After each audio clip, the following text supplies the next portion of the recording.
পড়েন এইটাকে রিনেম করেন না, এবং রিনেম করলে হয় F2 দিয়ে এখানে কিছু একটা করেন, রাইট, এবং সেটা সঠিকভাবে কাজ করে না। দেখেন ফর্ম ক্লাস কিন্তু একটু কমপ্লিকেটেড ক্লাস, নর্মাল ক্লাসের মতো না। ওয়াই এখানে যদি একটু লম্বা করেন, দেখেন প্রোগ্রাম ক্লাসটা খুব নিরীহ টাইপের ক্লাস। আমি যে ক্লাস লিখবো সেটা খুব নিরীহ টাইপের ক্লাস। আমি ওই সেন্সে বলতেছি, এটা একটা ফাইল, ফাইলের মধ্যে ক্লিক করলে ফাইলের কন্টেন্ট চলে আসে, আমি ক্লাসের কন্টেন্ট ক্লাসের মধ্যে কি আছে সেটা লেখা দেখি, তাই না? বাট ফর্ম ক্লাসে লক্ষ্য করছেন, ফর্ম ক্লাসের মধ্যে আসলে দুইটা ফাইল, form.cs, form1.designer.cs, রাইট? খুব কমপ্লিকেটেড ব্যাপার। এখন আপনি যদি এখানে F2 দিয়ে চেঞ্জ করেন, মেবি ডিজাইনার ফাইলের ক্লাসের নাম চেঞ্জ হবে না, ঝামেলা শুরু হয়ে যাবে। শুধু এইটা না, এই জায়গায় চেঞ্জ করলে ভেতরে ডেফিনেটলি এটার এগেনস্টে এখানে একটা ক্লাস আছে না, প্রত্যেকটা ফাইলের এগেনস্টে তো এক একটা ক্লাস থাকে। তো আপনি যখন এখানে নর্মালি হাতে লিখে দেবেন, এই ক্লাসের নাম চেঞ্জ নাও হতে পারে। সো এটা একটা ঝামেলা। শুধু এইটা না, এই ক্লাসের অনেক জায়গায় রেফারেন্স থাকতে পারে না, সেসব জায়গায় তো নাম চেঞ্জ হবে না, রাইট? ওকে, এই জিনিসগুলা কিভাবে এনশিওর করব? দ্য বেস্ট থিং, দেখেন আমার কোন কোন জায়গায় এটার নাম আছে, আমি প্রত্যেকটা জায়গা ওপেন করে রাখতেছি এবং আমি দেখব একভাবে চেঞ্জ করলে প্রত্যেক জায়গায় এফেক্ট করে। নাম্বার 1, ফাইলের নাম form1.cs, এটা একটা ফাইল। এখানে ফাইলের নাম form1.designer.cs, এটা আরেকটা ফাইল। ফাইলের ভেতরে কন্টেন্টটুকু ওপেন করি, দেখেন এটা হলো কন্টেন্ট, অর্থাৎ এই ফাইলে এগেইনস্টে ক্লাসের নাম হলো form1, এই ফাইলে এগেইনস্টে ক্লাসের নাম কিন্তু form1, দেখেন, রাইট? চারটা জায়গা পেলাম, রাইট? আরেকটা জায়গা আছে প্রোগ্রাম ক্লাসের মধ্যে তার রেফারেন্স ইউজ করা হয়েছে, নাম কি? form1, 5 places I've got. So আমি কোনো একটা জায়গায় এমনি চেঞ্জ করে দিলে কাজ হবে না। What should I do? Main ক্লাসে চলে আসেন। মেইন ক্লাস আসলে কোনটা? মেইন ক্লাস তো এটা, তাই না? এটাই চলে আসেন। এটার কোড বিহাইন্ডে যান। আপনারা জানেন কি না F7, রাইট? F7 দিলে কোডে থাকলে এখানে আসবে, আর শিফট F7 দিলে আবার এদিকে আসবে, right? F7 shift F7। So code বিহাইন্ডে আসলাম। আচ্ছা, এখানে আসার পর right button click, refactor, rename, use the refactoring tool, ReSharper. কি দিবেন? for an example bank account UI, ওকে, দিয়ে দিলাম। দেখেন নেক্সট, সে আমাকে একটা জায়গা বললো, কোনো একটা জায়গাতে এরকম একটা লেখা আছে, দেখেন সে কতটুকু ইন্টেলিজেন্ট। অর্থাৎ ওই ফর্মের উপরে একটা টেক্সট আছে না, form1, যেটাকে আমরা ক্যাপশন বলি, সেই ক্যাপশনটুকু form1 লেখা। সে আমাকে বলতেছে সেটাও কি ব্যাংক অ্যাকাউন্ট ইউআই দিয়ে দিব। How smart it is! এবং শুধু এইটা না, এটার যদি 1000 রেফারেন্স তৈরি করা থাকতো, form1, A form1, B form1 অথবা form11, form12 এরকম থাকতো, সে সবগুলাই বলতো যে ফর্ম শব্দটাকে রিপ্লেস করে এটা দিয়ে দিব। চিন্তা করেন ম্যানুয়ালি কি এটা সম্ভব হতো? যেমন পার্সন ক্লাসটা যদি আপনি ভুল লিখতেন, 1000 জায়গায় হোল অ্যাপ্লিকেশনে ইউজ হয়েছে, সেটা কি আপনি ম্যানুয়ালি চেঞ্জ করলে এটা সম্ভব? সম্ভব না। সো আপনাকে রিশার্পারে হেল্প নিতে হবে। সো আমি বললাম হ্যাঁ, তুমি ওইটাও চেঞ্জ করে দাও। দেখেন নেক্সট, দেখেন তো কোথায় কোথায় ইফেক্ট করলো। দেখেন কি, bank account UI, bank account UI, bank account UI, bank account UI, bank account UI, you see in every place. Okay, so rename আপনারা সব সময় রিশার্পার দিয়ে করবেন। নাম্বার 2, এক্সাম্পল কিছু একটা লিখলাম, ওকে, লেখার পর ওকে, ফর এক্সাম্পল বেশ কিছু বাটন টানলাম। বাই দ্য ওয়ে, আমি একটু বিল করে নিতে হবে, কারণ আছে বিল। সো আমি নর্মালি অ্যাপ্লিকেশনটা রান করছি, দেখেন নর্মালি অ্যাপ্লিকেশনটা রান করলাম, এই অবস্থায় আছে, রাইট? ওকে, সো এবার আমি কিছু ভুল করলাম, অনেক বাটন টানলাম, অনেক কাজ করলাম, কাজ করার পর আমি আবার রান করলাম, কি যেন একটা বললো, আমি ইয়েস দিলাম, নর্মালি তো আমরা ইয়েস দিই তাই না? হে হোয়াট হ্যাপেন্স, এত ডিজাইন করতেছি কিচ্ছু আসে না, নিশ্চয়ই মাইক্রোসফটের প্রোগ্রামার আগাম করছে না। ওকে, আরো গানের উপর দোষ দিয়ে দেওয়া তো খুব ইজি। আমি এটা ডিজাইন করছি, এটা আসতেছে, why why it happens? Okay, see what happens. এখানে কি লেখা আছে? এখানে লেখা আছে there are build errors, would you like to continue and run the last successful build? অর্থাৎ আপনি এর এই কোড লেখার আগে একটা সাকসেসফুল বিল্ড আপনার আছে, মানে কি একটা ইএক্সি আছে বাংলায় বলে, আপনি কি সেই ইএক্সিটা দেখতে চান?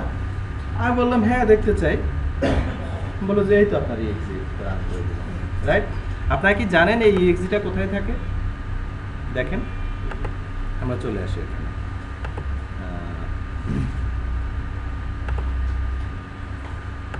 দেখেন ইন ডিবাগ, এই যে এটা আমি ক্লিক করি, দেখেন এই ক্লিক করে আর ও বিল্ড করে রান করে দেয়।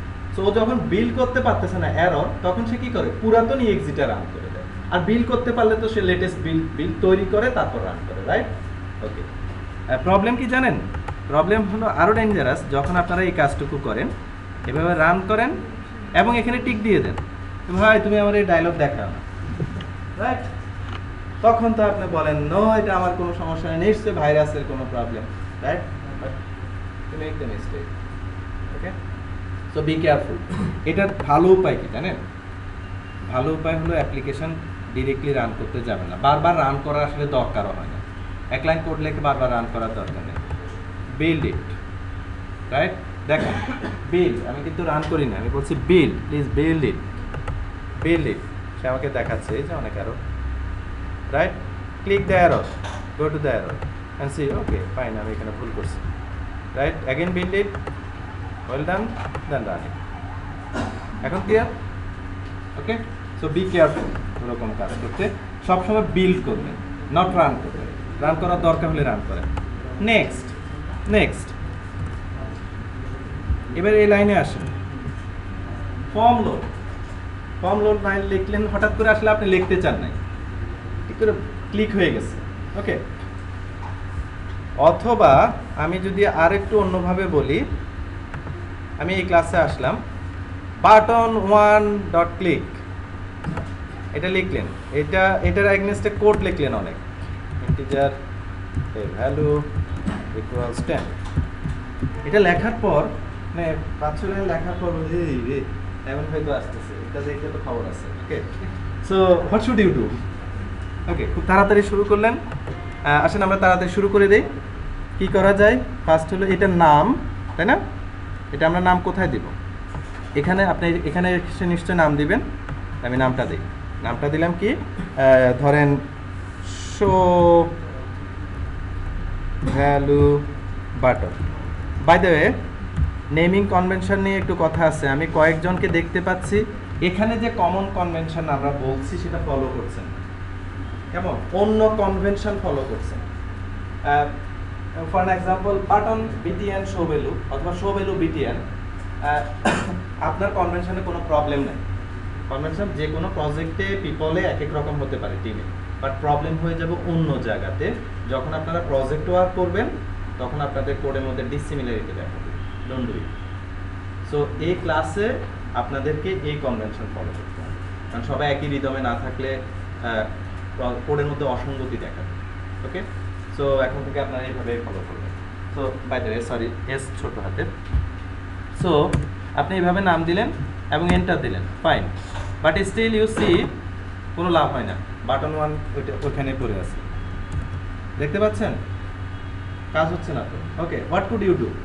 আমি যেহেতু রিশার্পার আছে সেটা দিয়েই করি। প্রথমে তো ওইখানে চেঞ্জ করলেন, তারপর এখানে এসে এটাকে রিনেম করেন। কীভাবে? কি নাম দিতে চান? Show value button underscore click, তাই না? শো নর্মালি তো বাটনের নাম দিয়ে আন্ডারস্কোর ক্লিকটা অটোমেটিক আসে, তাই তো? Show value button underscore click, okay? See it done, দেখেন হচ্ছে কি, ওয়েল ডান।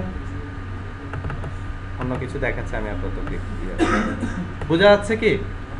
আমি এখানে কি করলাম, রিনেম, প্রথমে বাটনটা রিনেম করলাম, তারপর এখানে এটা রিনেম করলাম না। বাটন রিনেম করলে কিন্তু এটা রিনেম হয়ে যাবে না অটোমেটিক্যালি, এটা হয় না, আপনাকে এখানে এটাকে রিনেম করতে হবে। ওকে, মূল ফ্যাক্টটা আসলে কি ঘটে, কেন হয় না সেটা একটু ব্যাখ্যা করতেছি। সেটা ব্যাখ্যা করার আগে এই অংশটুকু একটু দেখেন। আপনাদের মাঝে মধ্যে এরকম হয়, তখন আপনার কাছে মনে হয় এই মেথডে এমনি পড়ে আছে কেন, এটা ফেলে দিই। কীভাবে করেন, ম্যানুয়ালি ফেলে দেন, তাই তো? ম্যানুয়ালি ফেলে দেন। নর্মাল ভালো উপায় হলো কি, রাইট বাটন ক্লিক করে ReSharper, save delete, save delete. Please this is not, please don't think it is a MS word, right? It's not MS word, it's a intelligence thing. IDE অনেক বেশি বুঝে, so আপনাকে টুল use করতে হবে। MS ওয়ার্ডে যেভাবে করতেন ওইভাবে এখন করাটা খুব ভুল হয়ে যাবে। বড় প্রজেক্টে তো একদম আপনি হয়ে যাবে, ম্যানেজ করতে পারবেন। সেভ ডিলিট, সেভ ডিলিট আসলে কি করবে? সেভ ডিলিট খুঁজে দেখবে এই মেথডের কোনো রেফারেন্স আছে, রাইট? যদি থাকে, বড় প্রজেক্টে তো আপনার মনে নাই কে কোথায় কি ইউজ করে রাখছে, এবং সে পয়েন্ট করে দিবে এই জায়গায় রেফারেন্স আছে, সো মশাটা কিন্তু ঝামেলা হয়, তোমার এটা ঝামেলা। ওকে, সো আমি তো জানি এটা কোনো রেফারেন্স নাই, কারণ আমি সেভ ডিলিট করলাম। সো নেক্সট কি দেখাচ্ছে, use of method cannot be deleted safely. আচ্ছা, নেক্সট দিই, কোনো একটা জায়গার দেখাচ্ছিল।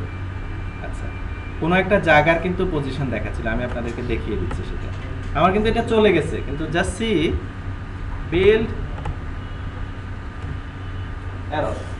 Y error? কারণ হলো ইভেন্ট হ্যান্ডলিং কোড যেগুলা, আই মিন বাটন ক্লিক করলে কাজ হবে, ফর্ম লোডে কাজ হবে, ফর্ম ক্লিকে কাজ হবে, ফর্ম রিলেটেড যতগুলো ইস্যু আছে অথবা কম্পোনেন্ট রিলেটেড যতগুলো, কন্ট্রোল রিলেটেড যতগুলো ইস্যু আছে, ওগুলা যখন এখানে আমরা কি করি, আমরা বাটন ডাবল ক্লিক করলে অটোমেটিক কোড জেনারেট হয় না, একটা মেথড সে লিখে দেয় না, এটা আরেকটা জায়গায় সে রেজিস্ট্রেশন করে দেয় ডিজাইনার ফাইলের ভিতরে। আপনি এখানে ক্লিক করেন, দেখেন সে বলতেছে তোমার এই মেথডটা আমি পাচ্ছি না। সো ক্লিক করে আমার এই মেথড পাচ্ছি না মানে কি, আমি তো ফেলে দিচ্ছি, আমাকে কি করতে হবে, এই লাইনটুকু ফেলে দিতে হবে। Finish, again building. অনেক কথা বলছি, বাট কমন মিস্টেক যেগুলো আপনারা ঝামেলায় পড়ে যান, অনেক খুব তাড়াতাড়ি কোড লিখতে গেলে এলোমেলো হয়ে যান, দেখিয়ে দিলাম। এটা আপনারা একটু নজর দিবেন যেন আপনাদের সময় নষ্ট না হয়।